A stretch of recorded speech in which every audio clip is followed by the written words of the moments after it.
सावन के फुहार, भुइयां मोला मांगे अब हरेली त्योहार, भुइयां मोला मांगे अब हरेली त्योहार। आखर खेती ओजर पूजे सबो संग, मतियारी मेला में जगे नवा रंग, मतियारी मेला में जगे नवा रंग।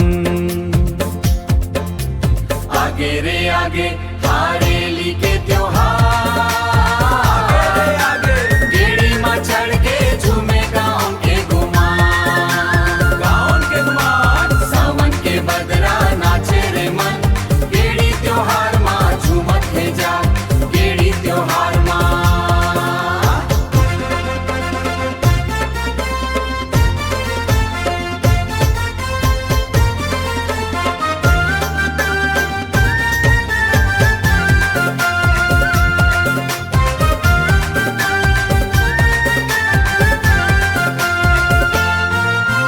बंस के गेड़ी ऊंचे है चाल,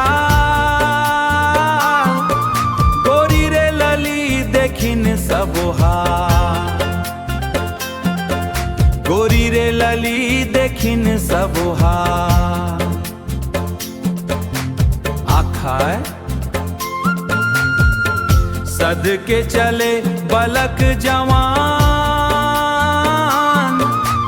गेड़ी के खेल मा छत बिगाल के जान, गेड़ी खेल मा छत बिगाल के जान। हाँ आगे रे आगे हरेली के त्योहार,